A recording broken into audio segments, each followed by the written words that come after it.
Samantala, kabila na nga ho ang Christmas party. Kasama na riyan ang mga hayop mula naman sa isang zoo sa Malabon City na nag-ala Santa Claus para sa mga bata. Kaya naman kamustahin na po natin ang kakaibang kasiyahan dyan at makakausap po natin ang may-ari ng Malabon Zoo na si Mr. Manny Tongco. Magandang tanghali po sa inyo, Sir Manny, and Merry Christmas!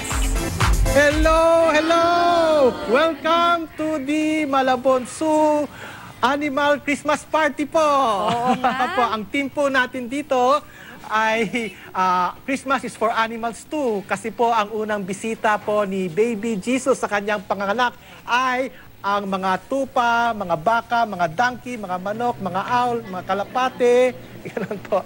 Opo, syempre, talagang maganda ho makita natin na aalagaan ng husto yung ating pong mga animals dyan naman sa Malabon Zoo. Kamusta ho? Reaksyon ng mga bata kapag bumibisita po sa mga alaga nyo dyan at nag-ala Santa Claus pa, yung ating orangutan. Anong pangalan niya, sir?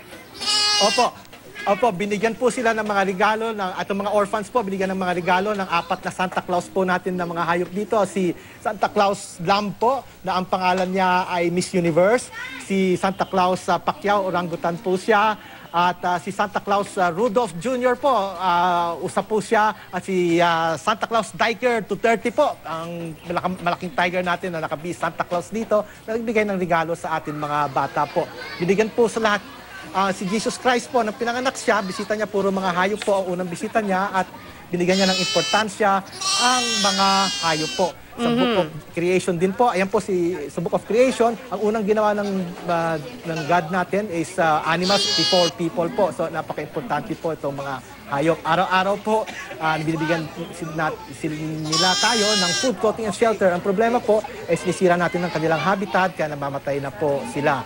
Kaya ang mensahe ng Malabon Zoo po na yung Christmas is let us protect the environment and habitat of the animals so that they will continue to live. And wag po tayong gagamit ng firecrackers na yung New Year's po kasi most animals po, ang hearing nila is 10 times that of a human being. And pag pumutok yung firecracker, apektado yung mga aso, pusa at sarisaling hayop.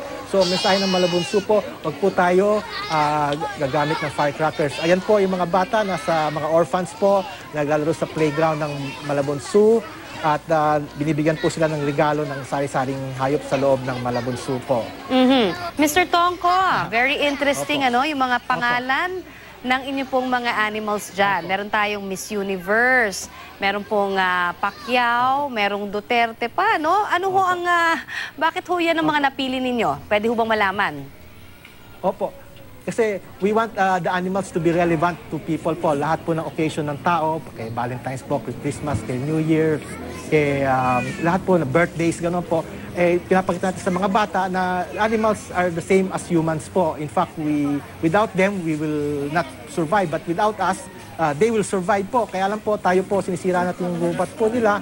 Kaya namamatay na po sila. So we should protect the environment and the gubat po para mabuhay pa sila. Ngayon, nakita ng mga bata dito na pangalan din ng mga hayop, yung mga sari-saring mga because we want to be very relevant. We want to be to make them people know that animals are also like us human beings.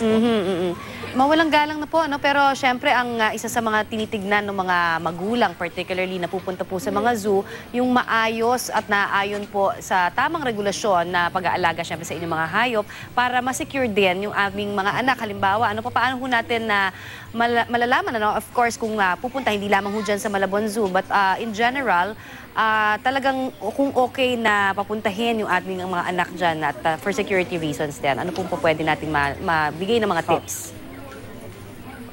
Opo, hindi ko kayo masyadong marinig, but as you can see po, all the children here are very happy. The animals have made them very happy po.